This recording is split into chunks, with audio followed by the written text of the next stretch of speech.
How's it going, guys? And welcome to another episode of the Investment Realtors podcast. Go To Realtors, brought to you by and sponsored.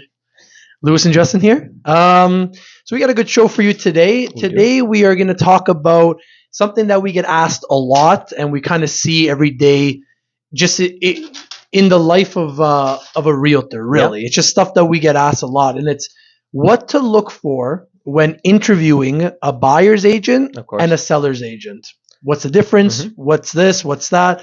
Some little key things to look for. Yeah. I mean, I wouldn't say we're biased. We like to think that we practice what we preach, and everything that we do is honest and upfront. I mean, we have our old saying where if we wouldn't buy the property, we wouldn't let our clients buy it. So I mean, that's kind of our motto with everything. We do see some shady things in this industry that, it's unfortunate. It always takes the few bad apples to ruin it for everybody else.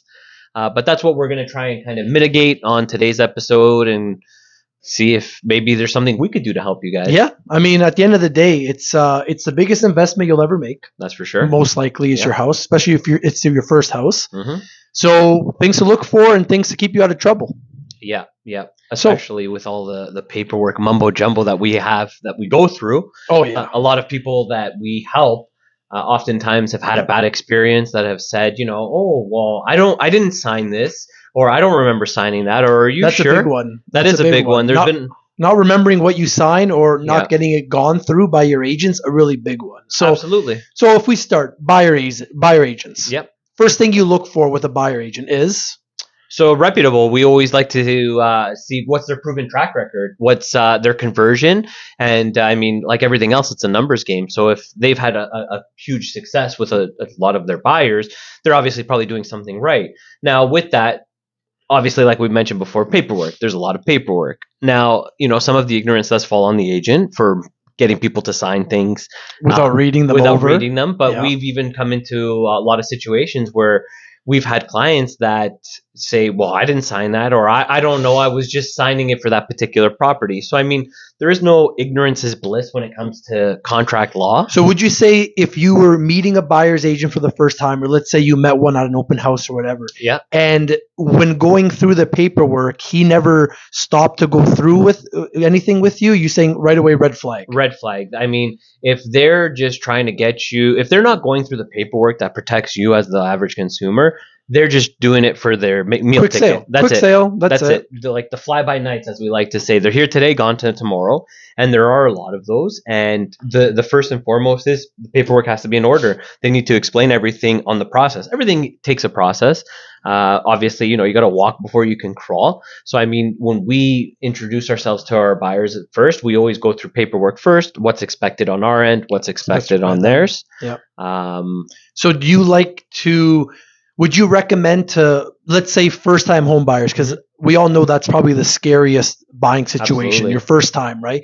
Do you recommend, even before going out to see a property, if your agent were to say, why don't we sit down, have a coffee, and kind of go through what you're looking for, what's expected of you? Yep. Should you have your pre-approvals done? Should you know what your budget is? Should you know what everything is before even going out to see a place? Do you recommend that? Absolutely. So, I mean, we can kind of speculate on what we've seen, and we're talking from experience on how we run our business.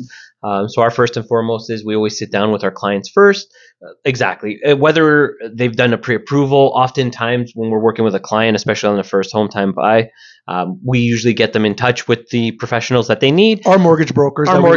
So we know, okay, the pre-approval is good. The pre-approval is the first step. Once they have the pre-approval, then we go through our whackload of paperwork, buyer representation, confirmation of cooperation as you get further along into the deal. But these are all paperworks we like to go up front. They're FINTRAC. So that way, I mean, oftentimes we're asking for a lot of information that can kind of seem that it's overbearing, or why would you need to know intrusive. that? Sometimes it feels intrusive. Absolutely. Like we need to know for FINTRAC, the specific account number that a deposit came from, which could be scary. A lot of people with these frauds and scams that go on. So in our first kind of buyer consultation, we always go through the same thing. We go through the paperwork and kind of what the steps are. Yeah, no surprise. We don't want surprises for our clients. No. We want everything to be out in the open. Yes. We want just nothing be like, oh, by the way, I need this now. Absolutely. And I mean, we also like to describe it as a roller coaster. There's the ups, There's the ups and downs, but that's what we're here for. We're here to navigate it. We're here to make it kind of as painless and easy as a transaction can be. Yep. And eliminate pain points. Pain points. That's what we're doing here. We're trying to eliminate Absolutely. pain points.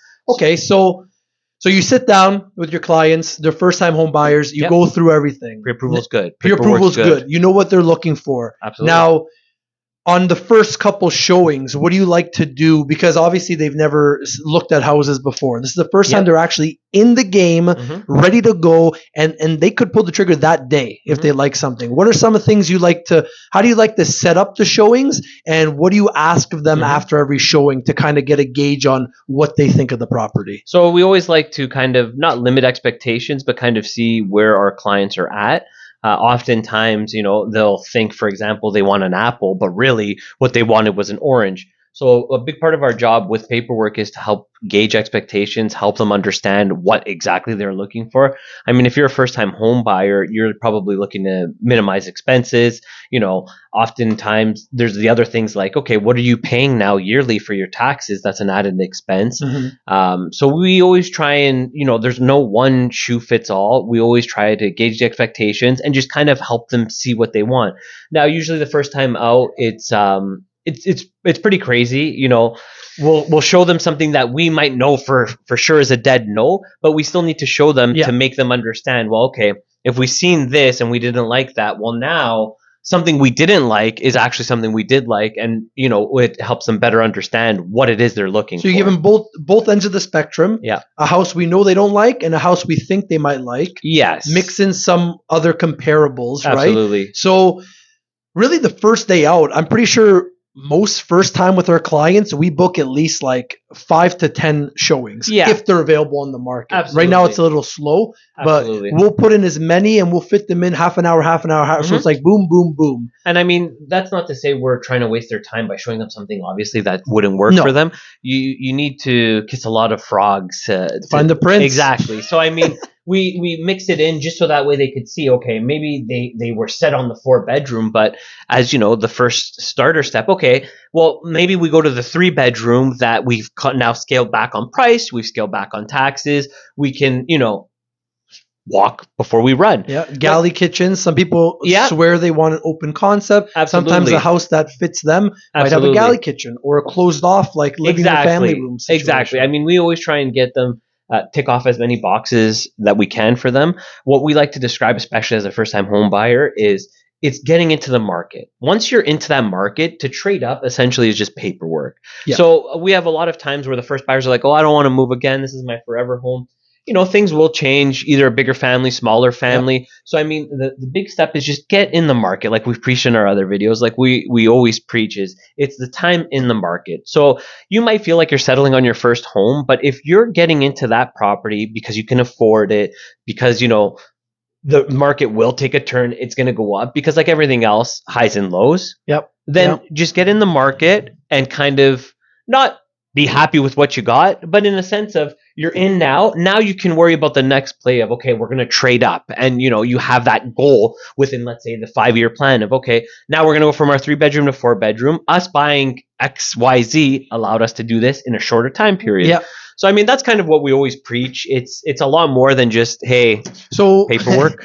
So what's the one question we always ask after a showing, which we ask for all of them? Oh, that's and easy. Why? That's easy. Why do we exclude a certain answer from the equation? Yeah, that's perfect. Our mentor actually was a great learning experience. So he always told us, you ask your client on a scale of 1 to 10 what they would rate it. Yes. With no 7. Because 7 is exclude neutral. 7. So anything below 7 is a no. Yep. Anything above 7, 8, 9, 10 is potential for an offer. Yeah. You have to explain why you would. If that's an 8 or a 9, explain why you don't want to put an offer on this, because it needs an explanation. If it's an 8, a 9, or a 10, then it's a no-brainer. It's what you're looking for.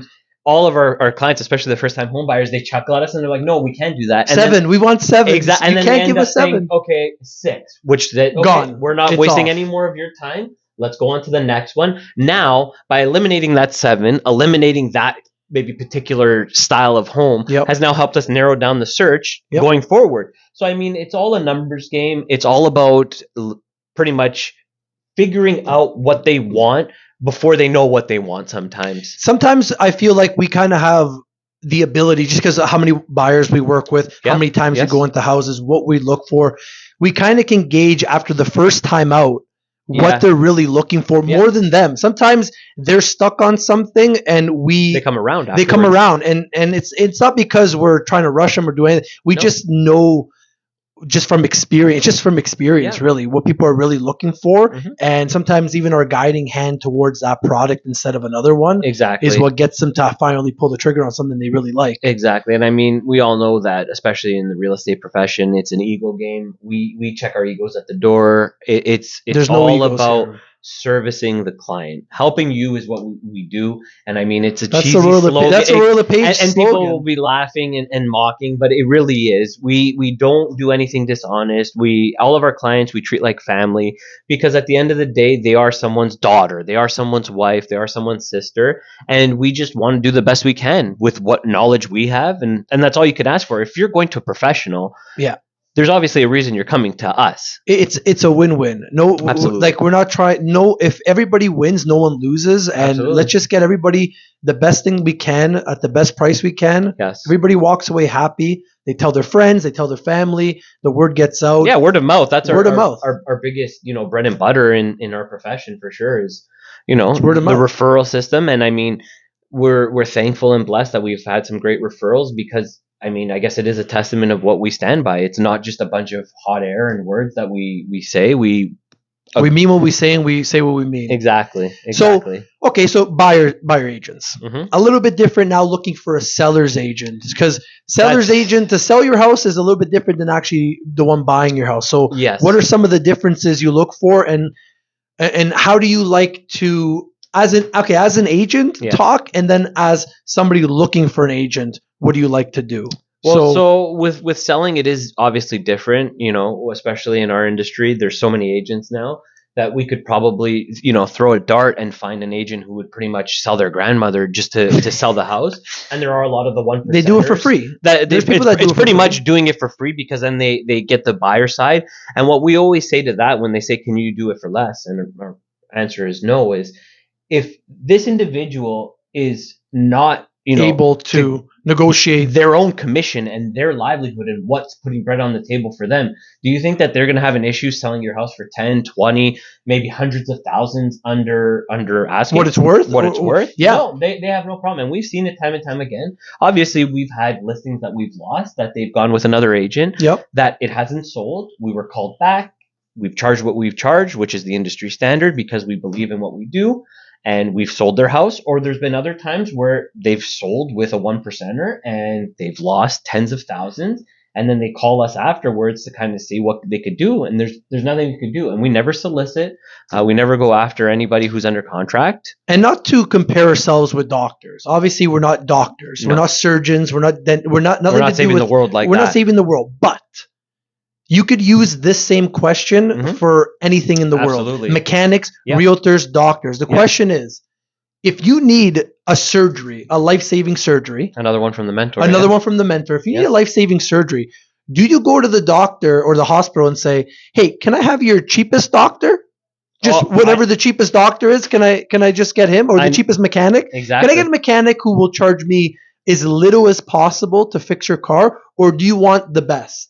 Because chances are you might pay a little bit more in commission, but you might make more in the sale of your house, Absolutely. or save more in the buying of your house. Absolutely. Remember, if you find an agent who says, "Oh, I'll do it for 1%, I'll do it for $100, do it for $1,000," if he has another 20 clients that he's doing everything at a discount, Mhm. is he going to Yes. put the time in for you No. that he would if he was getting paid a full amount? Fly by night. It's the nature of human beings. Yeah. People don't put as much effort into things Of course without a return. There's no skin on their back. Like it is what it is. They made their $1,000 flat fee, their 1% commission. They're on to the next one, to Mr. and Mrs. Smith, and They- unfortunately, at some point it catches up. But it's at how many lives have you affected, And how many farms, like we like to say, have Don't you give away pretty the much farm. given away? Don't give away the farm. And it's like the old saying, only like rich people can afford to be cheap, because I mean, most people, this is your single biggest asset that you'll ever own in your life.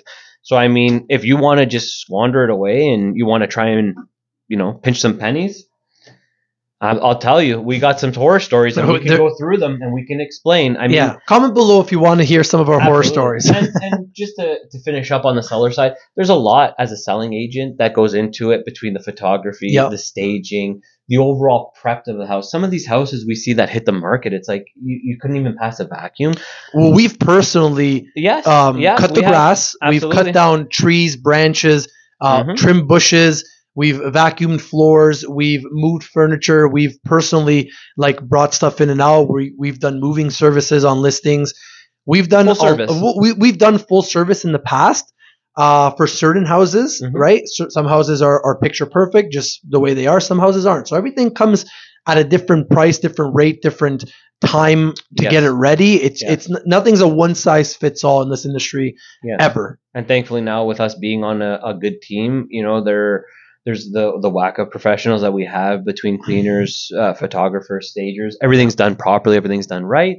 That's not to say that, when we're on our own or agents on their own that take it upon themselves to do it. You'll know a lot by your agent's work ethic. And this is more than when we hear people saying, well, you make a lot of money just to sign some paper. It's a lot more than paper. It's way more than that. It's keeping the farm. It's making sure you're getting the most exposure, the most bang for your buck. Like anything else in life. Yeah.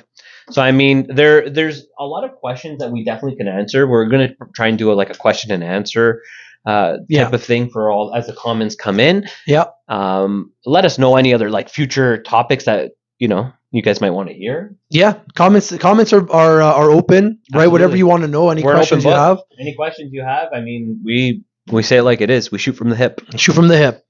All right. All right, guys. Till the next one. Till the next Realtors. Investment Realtors Podcast. Go to Realtors Podcast. Listen up. Comment, like, share, subscribe. Tell your friends. Tell your family. Absolutely. And we'll see you next time. Take it easy, guys.